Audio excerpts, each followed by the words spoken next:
Okay, so majority of things that you do in Stardew Valley can be categorized into these 5 things: farming, mining, foraging, fishing, and combat. And every time you do one of these things, you gain experience points for them. So for example, every time you break a rock in the mines, you gain a certain amount of mining XP. And every time you pick up a forageable, you get foraging XP. Once you get enough XP, you can level up, and there is 10 levels that you can go through. On levels 1, 2, 3, 6, 7, 8, and 9, you unlock a new item recipe, or maybe 2 sometimes, but on levels 5 and 10, you get to choose things that are basically special abilities. So, I am now going to show you what you should pick for level 5 and 10 for each profession in the game. These are the item recipes that you unlock on level 1, 2, 3, 4, 6, 7, 8, and 9, but these are the abilities that you can potentially unlock at level 5 and 10 for farming. So like Bloons Tower Defense 5, if you pick one route, you can only pick the other. So for example, if I pick Rancher, then I cannot pick Artisan or Agriculturalist, and vice versa. So if I pick Tiller, then I can't pick Coop Master or Shepherd at level 10. So, the obviously really good one here is Tiller. The other part's trash. I'll get to that in a moment, but I'll start off with Tiller. So, Tiller makes your crops worth 10% more. Then once you get to level 10, you want to pick Artisan. It makes Artisan goods worth 40% more. Now, if you're still wondering why, tell me this. Would you rather have your mayonnaise and cheese worth 20% more, and you want your animals to incubate faster? Or would you rather have your crops worth 10% more and have all your artisan goods worth a whopping 40% more? And for anyone that doesn't know, artisan goods include honey,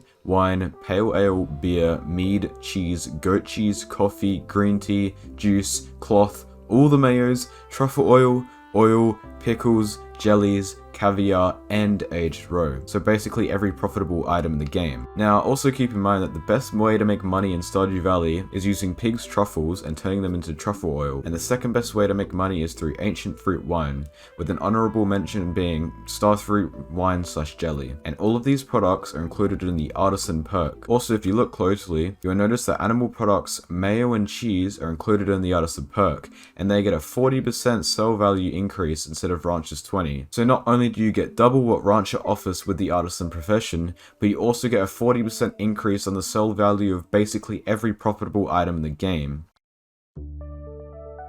Now these are the little skills that you get from mining from levels 1 to 9 excluding 5, but we only want to look at the big ones here. Now both of these are pretty good. I don't really mind which one you choose, it just depends on your situation and what you want to do, but I'll start with Geologist because I usually pick it, and I'll show you why I usually pick it. So, level 5, Geologist, gives you a chance for gems to appear in pairs. This means every time you hit a gem node, you have a 50% chance to get another gem from that node. So for example, if I mine a diamond node, I have a 50% chance to get another diamond just for free, just out of the air, just in my inventory, just because I can. Pretty cool.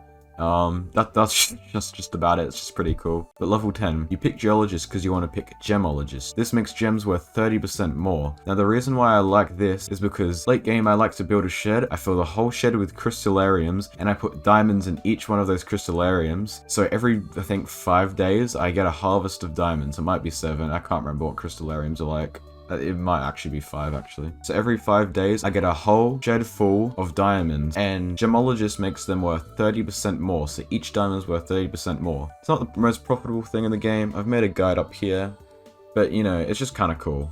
Also I use text-to-speech in this guide because I didn't have a mic, so bear with me if you want to watch that. The reason why you don't want to put Excavator is because it says it gives you a chance to find double geodes. Now geodes, kind of cool early game, like you can waste your money in them and then you do the museum.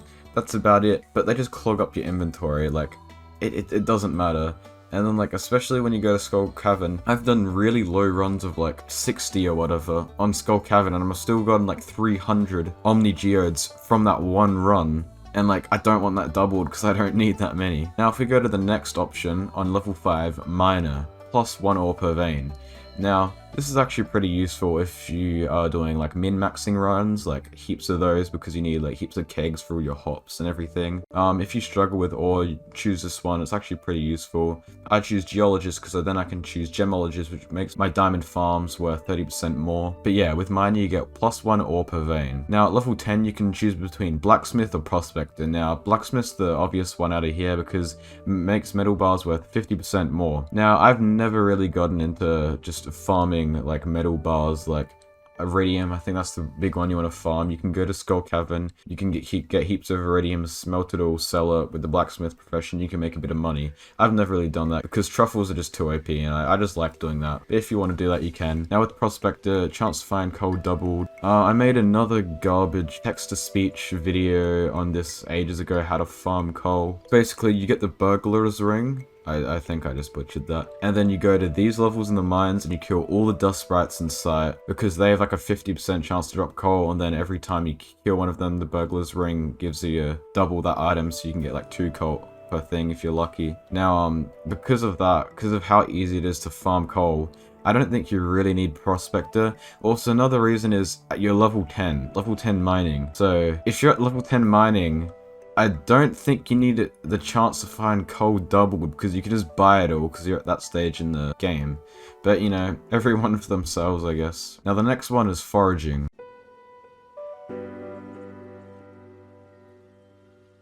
Now these are the little skills that you get from level 1 to 9 in foraging, excluding 5 of course. Now usually that's where it ends for little skills, but I just want to give a quick shout out to Field Snack because 45 energy, 20 health, and it only costs 1 acorn, 1 maple seed, and 1 pine cone, and you get it at level 1 foraging. So after the first couple days you've chopped a couple trees, you have level 1 foraging, you can make these snacks easily, which is really good energy early game. Now going on to the big skills, the ones that we're here for, this is one of the ones where you only want to pick one of these paths. The path you want to pick is Gatherer, chance for double harvest of foraged items, and then you want to go to level 10 and pick Botanist.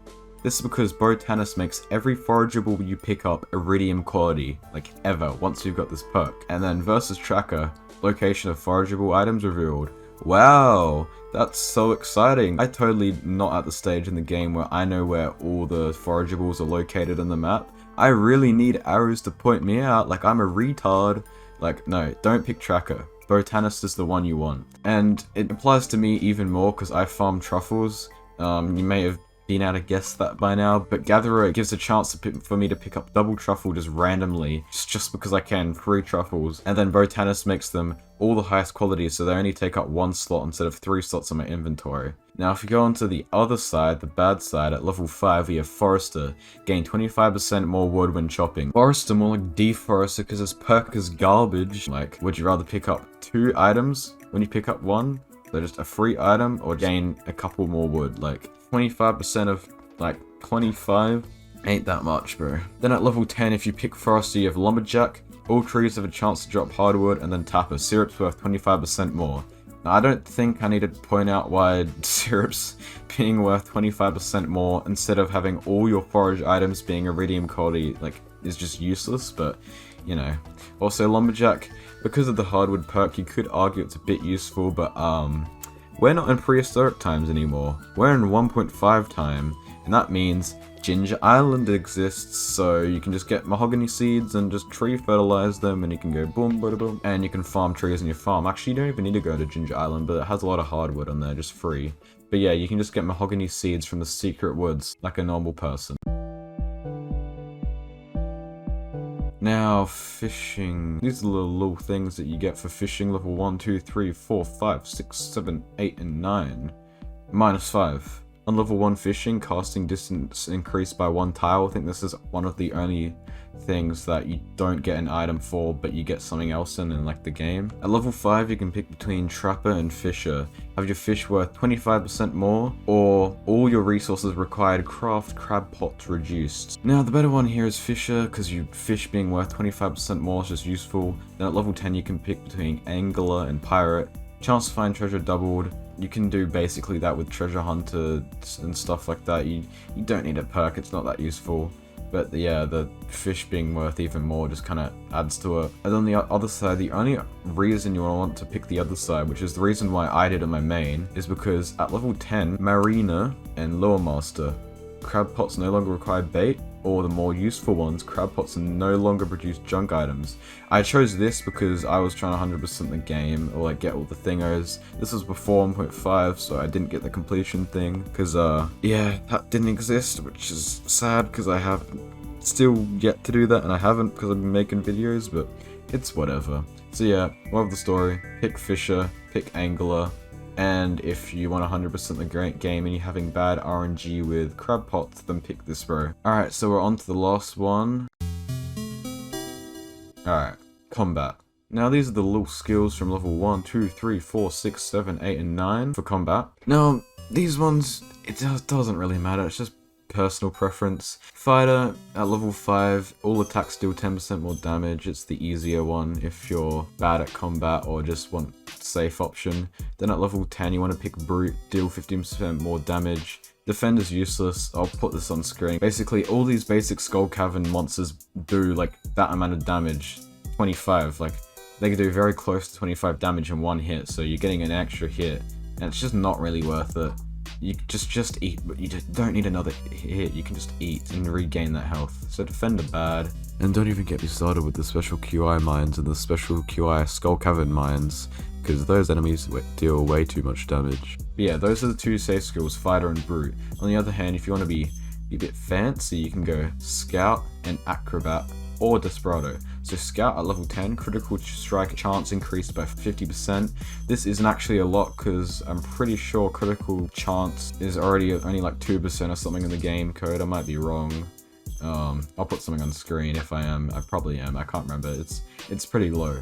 And then you may think pick Desperado if you pick Scout because all critical strikes are deadly, but if you want the full combo you can do that. Then Acrobat, I'd probably pick this one because cooldown on special moves is cut in half. And if you know how to do the hammer glitch, you can hit like 5 or so times in one hit.